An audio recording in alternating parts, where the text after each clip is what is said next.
It came from the woods. Posted by Witching Hour.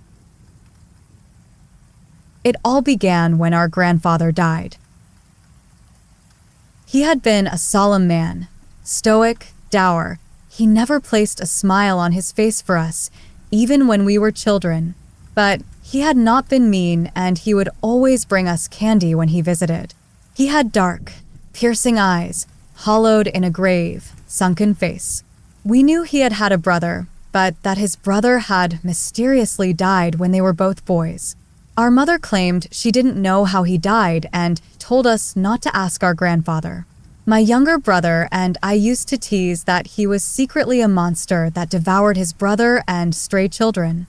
He only brings us sweets. We laughed, so as to fatten us up and make us taste good. Mother didn't like this talk and said that he was simply a lonely man. She had not been close to him. When he passed, my brother Arthur and I, now young adults, concluded that we wished we had gotten to know him better while he was still alive. We hastily decided to find out more about him, or at least pay tribute to him by visiting his old cottage for a weekend, deep within the woods of Pennsylvania. Mother said he had not lived there in a long time, but for some reason he would not sell the place nor permit any of his family to make a home of it. The deed was in her name now, and she said that it was a great idea for her children to spend quality time together in her father's old cottage, even if she had rarely visited it herself. I picked Arthur up from the university when his last class before the weekend had ended. With smooth tan skin, wavy black bangs, a chiseled, sharp face and eyes the color of mahogany, girls were always stealing glances at him, but he never seemed to care. He was a recluse, preferring books to the ladies, unlike me, and of course he ran to the car with an open book in his hands. "Drop that crap, baby bro," I teased. "It's nature time. It's going to be just you, me, some fishing rods, and the great outdoors.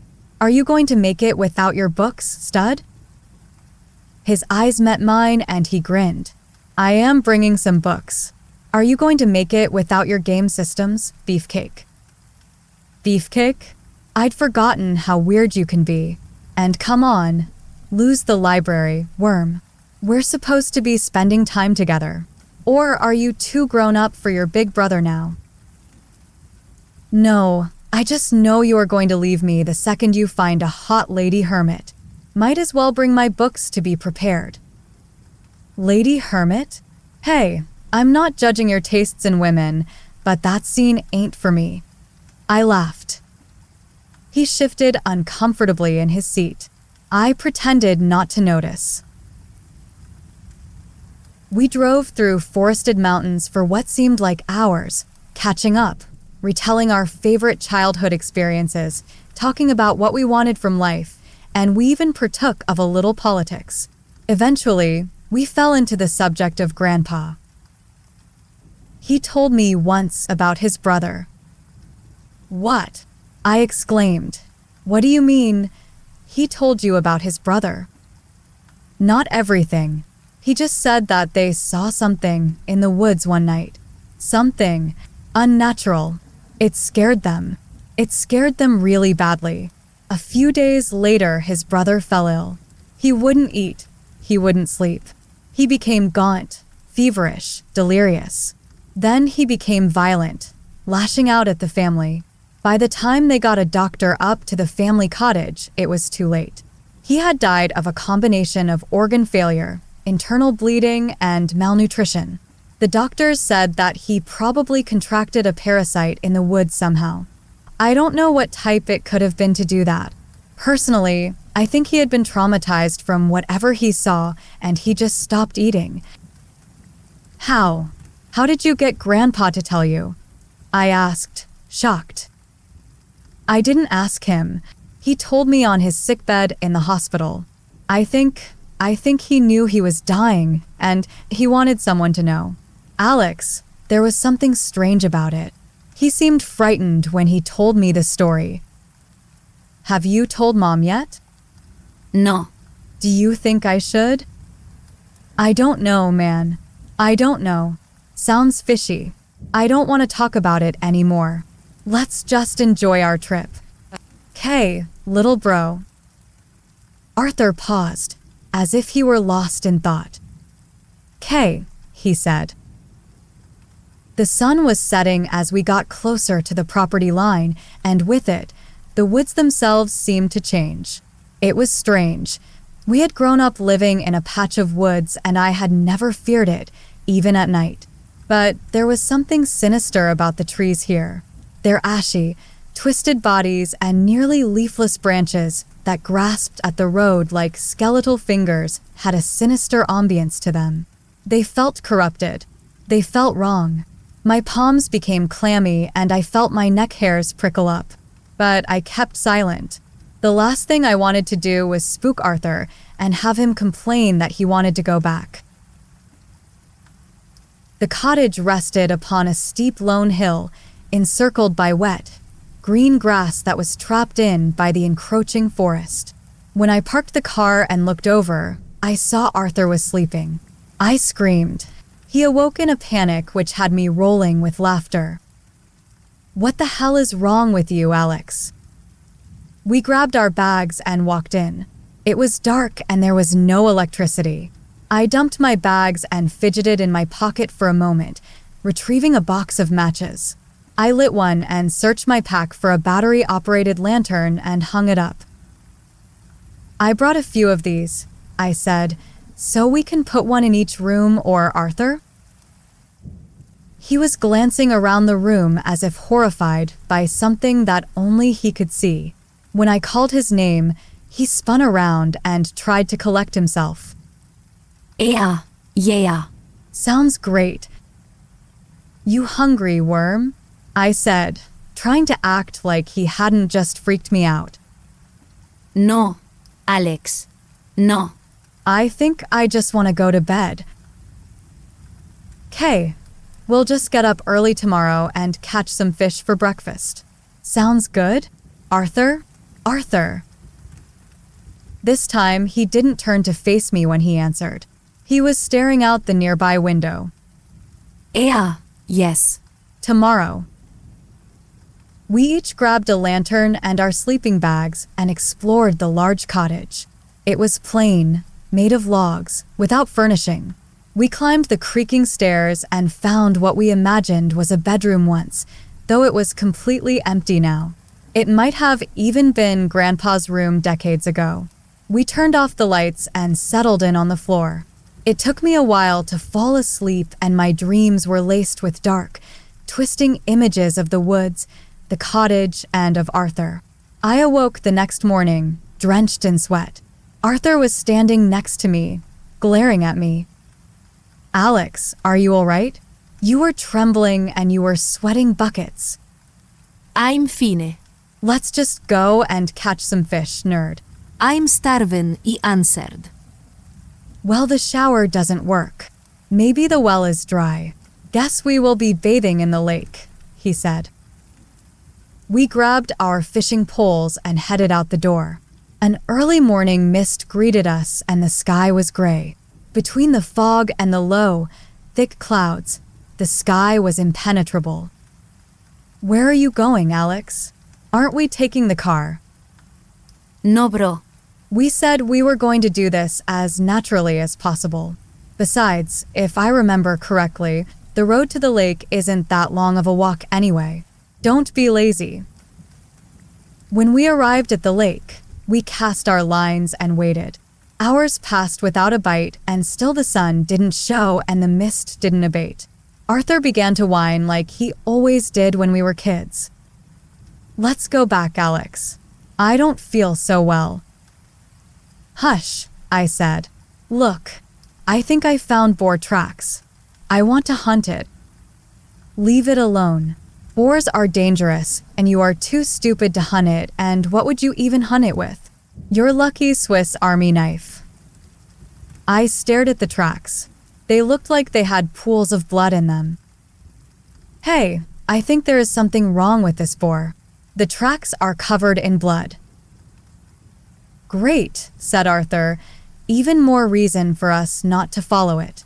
Wounded animals are dangerous animals. Relax, worm. I'm not really going to hunt it. I just want to see it, see what's wrong. Alex, you idiot. That's absurd. Alex, get back here. I'm not going to follow you. I'm not coming. But I was not listening to him anymore. I followed the tracks into the forest. After a few minutes, I could no longer hear my brother's incessant nagging. My mind tried to unravel why the boar's prints had been slick with blood. Had a predator attacked it? Had it got into a fight with another boar? Finally, after roughly half an hour, I heard the beast. I stopped.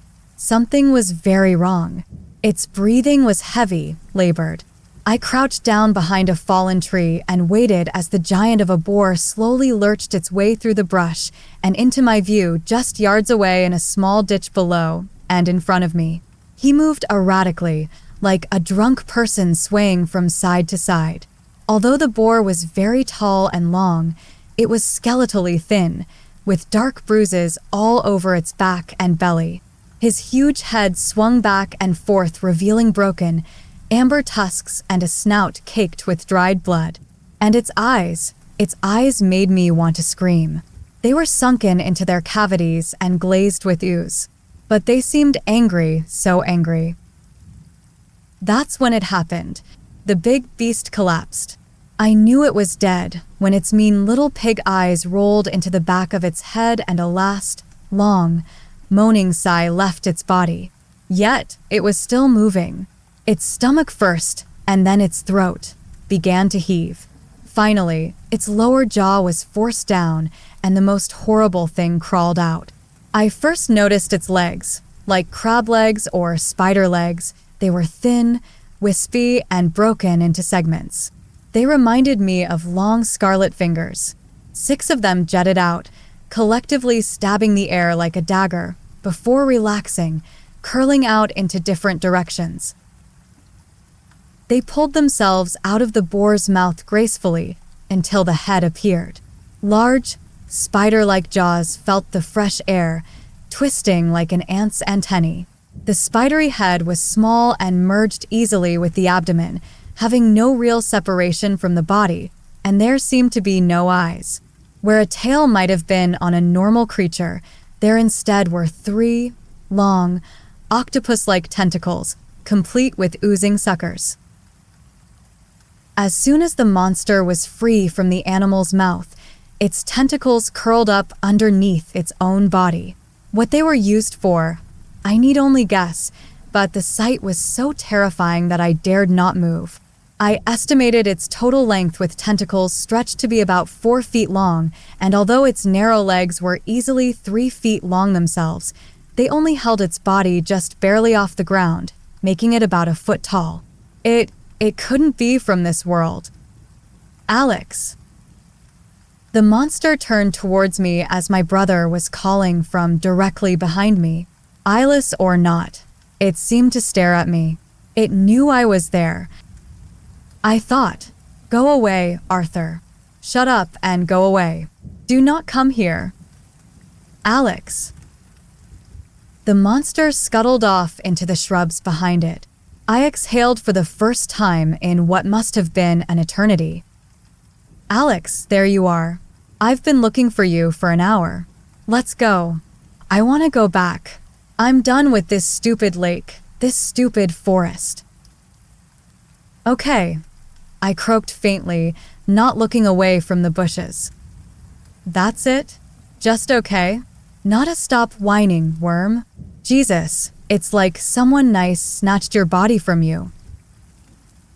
Let's go back to the cabin, I said, tears welling in my eyes. I grabbed his arm and spun him around before he had a chance to witness the boar's corpse. We traveled quickly, gathering our rods without a word, and found ourselves at the cabin as the sun began to set. I went over to the car and thrust the key in only to hear the engine sputter and die. The car was old, but it had never had issues before. Alex, shouldn't we get our stuff first? Arthur jokes. God damn it. Why won't it start? I screamed. Alex, it's fine. We will try again in the morning or else get help. We can't walk to the nearest town without sunlight. I'm not staying here another goddamn night. I shrieked. Alex, what happened to you out there? I said nothing. What could I say? With a sigh, I got out of the car and walked into the cabin. Once Arthur followed, I locked the door. Why did you do that? He asked nervously. Just help me check the windows. Make sure they are shut, all of them. When we finished, I threw myself onto my sleeping bag and turned away from my brother. He stood at the door for quite some time, obviously staring at me, before I finally heard him shuffle over to his own sleeping bag. Alex, I want to tell you something. It's about me, but you have to promise to not tell Mom. Not yet. Please? Alex. I pretended to be asleep. I didn't want to hear this. Not when the image of that monster was still fresh in my head. I would let him tell me tomorrow when I was rested and my fears had abated and I could be supportive. I don't know how I found sleep that night, but eventually I was able to shove the thought of that parasite in the woods with its spindly legs, spidery fangs, and dripping tentacles from my mind. But I didn't stay asleep for long. I awoke in darkness to the sound of scuttling, which ended almost as quickly as it began. No. I imagined it. There's nothing there. But the noise returned. It's just a field mouse or a roach. God only knows how long this place has been abandoned. Anything could be living here. Anything. I fed myself these explanations, desperately holding on to any rational answer, anything that would keep me from confronting my darkest fears which grasped at the outer reaches of my sanity. But the scuttling grew louder, closer. I could feel goosebumps growing up my spine. I got up and grabbed my lantern. Arthur was still asleep beside me, breathing slowly. I threw light across the room, into the corners, forcing the shadows to retreat like monsters shying from a holy ward. There was nothing in the room. I waited like that for ages until I realized the noise had been gone for quite some time. It must have been just a mouse or bug. It had to be. I fell back on top of my blankets and immediately my overwhelmed mind turned off. I awoke in darkness. There was a horrible creaking sound, like bones snapping, and then I heard labored, raspy breathing. Arthur, I whispered. The breathing grew louder, deeper. I grabbed the lantern and flicked on the light. What I saw was the fabric of nightmares. Arthur was crouched in the corner in a puddle of blood, his arms shielding his face from the light. But they were bruised, purple and black. A rib was clearly out of place, jutting out, almost ripping through the skin. When I called out to him again, his arms slowly fell away from his face. His face. It was no longer the handsome visage it had always been, no longer the familiar, smiling, loving face of my brother. His lips had burst open as if something had repeatedly slashed at them. His eyes had sunken in and become bloodshot, glazed with a strange goo. They seemed violent, and when he looked at me, I could not see Arthur in them. He launched at me. His hands forced themselves around my throat, and he began to choke the life from me. I tried to wrench free, but he was too strong. Where did his strength come from? I punched him, kicked him, slashed at his face, but his grip only tightened. I was crying and trying desperately to suck in any air I could. My arms fumbled on the floor, searching for something, anything to hit him with, anything that would. My fingers closed around my pocket knife. I flung it open and slashed at him. His cuts bled down onto my face, stinging. My eyes. I stabbed, puncturing his stomach. His grip loosened. I wrenched myself away, gasping. When I looked over, I saw Arthur on the floor, inanimate. Arthur, I cried. Scarlet legs burst from the wound and out crawled the monster from hell. "I'll kill you," I screamed, but it fled the room and into the hall. I ran over to Arthur. He wasn't breathing. I sobbed. "Arthur, I'm so sorry. I'm so sorry." I heard the wretched scuttling again, and fury overcame my fear. I threw open one of my bags and found a bottle of whiskey.